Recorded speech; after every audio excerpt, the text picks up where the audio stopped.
Hey everyone, and welcome to today's Explainer. Today, we're taking a really fascinating, profound, and ultimately uplifting journey together. We are looking at a deeply human experience, one that literally stretches across thousands of years, linking an ancient poet with a modern-day patient. We're going to explore this massive U-shaped journey into profound darkness, what a lot of people call the dark night of the soul, and more importantly, how we eventually make our way back out into the light. So let's start by defining exactly what we mean when we talk about this specific kind of darkness. We're talking about a concept often referred to as Sheol, or the dark night of the soul. Now, to be clear, this isn't just having a bad day. We are talking about a state of profound spiritual darkness. It's a gripping experience of sensory deprivation where the person going through it feels just utterly alone and completely abandoned by the divine. It's a heavy, suffocating darkness that feels pretty much like a descent into the grave itself. Section 1, the dark night. Intense, unrelenting suffering often leads even the most devoted believers to question whether God is paying any attention at all. And if you've ever felt that way, let me tell you, you are in very good company. This ancient feeling of total isolation is completely validated by the source material we're looking at today. We're examining the writings of a biblical author named Heman the Ezrahite. He's a believer whose life has just gone totally off the rails. He desperately seeks contact with God, but he is completely unable to evoke a response. Heaven is just silent. Section 2. Heman's Cry in the Pit. Let's look closely at his actual experience. You can literally feel the raw emotion jumping off the page here. It's palpable. Heman is desperately clinging to life, yet he feels entirely cut off from God's power. He says his life is filled with troubles, and he is ready to enter Sheol. And worse, his community has already written him off. They treat him like he's already dead, like he is totally past the point of no return. Notice the intense physical and sensory weight of the darkness Heman is describing here. He feels like he's been placed in the lowest regions of the pit, in dark places, and in watery depths. God isn't just giving him the silent treatment. Heman actually feels like God is actively bearing down on him, overwhelming him with waves of anger and pushing him further down toward death, where he literally can't even catch his breath. And naturally, that leads to this profound, devastating isolation. But get this, Heman doesn't just blame his friends for bailing on him. He views God as the ultimate cause of this distress. He says directly to God, "You cause my friends and neighbors to keep their distance." He's entirely, 100% alone in the dark.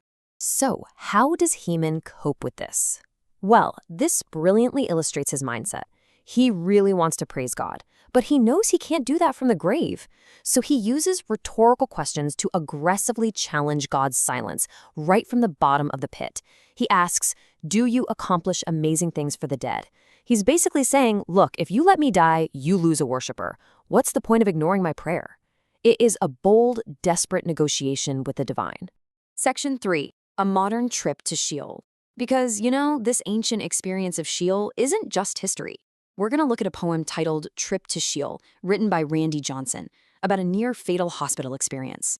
Okay, so Randy suffered a severe staph infection that got all the way into his bloodstream, and it led to what he describes as either a crazy out-of-body experience or just an incredibly elaborate, terrifying dream. I want you to imagine this for a second.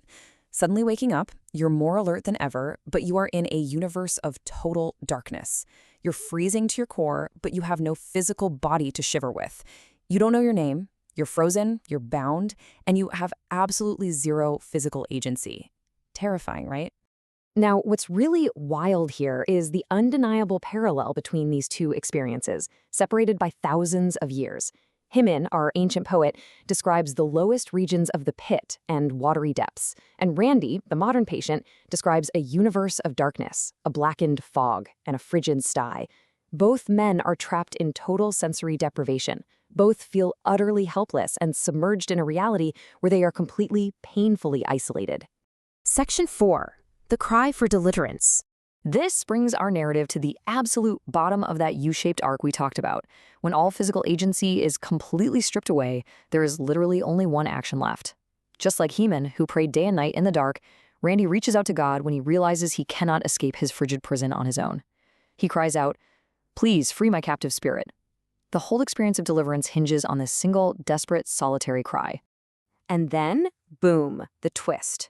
Randy is suddenly jolted awake by a nurse tapping a thermometer against his clenched teeth. He's back in his dark hospital room, the heavy drugs are wearing off, and he realizes, oh my God, the pain is back! He starts to shiver violently.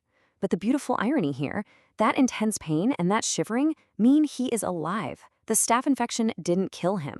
God heard his cry from the darkest pit and chose to give him mercy. Section 5. Purpose in the darkness. Okay, so what is the point of all this? Let's look at the hidden meaning behind both of these agonizing periods of suffering. Here is the absolute crucial point, a real meta-realization, if you will. Heman's rejection by God was only apparent. It felt final. It felt like total abandonment, but it wasn't. And how do we know for sure? Because he lived to write the psalm. His suffering wasn't some cosmic mistake.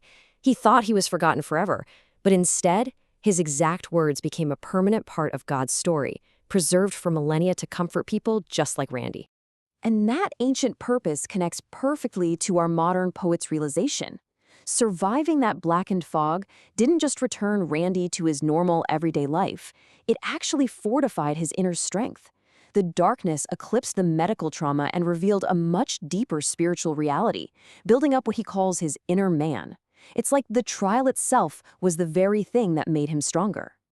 Section 6. God has the final say.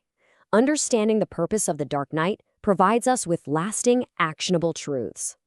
The source text points us straight to Colossians, which reminds believers that their lives are hidden with Christ in God. Basically, this means that the suffering, the sensory deprivation, and the intense darkness we might endure on earth, no matter how absolute or suffocating it feels in the moment, do not dictate our final reality. So when you face your own trip to Sheol, how should you respond? First, keep praying when tribulation comes, just like Heman and Randy did. Don't stop. Second, do not accept your demise as final. Third, trust that your suffering has an unseen purpose and a story that is so much bigger than your own. Keep seeking the things above. And most importantly, always remember that for those anchored in their faith, darkness is never, ever the final word. God has the final say. I want to leave you with this final thought. Look, it's really easy to believe when the sun is shining and everything's going your way. But when the darkness feels absolute, when you are sinking in those watery depths and heaven seems completely, terrifyingly silent, will you trust that God is still writing your story? Thank you so much for joining me on this deep dive into our explainer today. Take a moment to really reflect on that question, and I'll see you next time.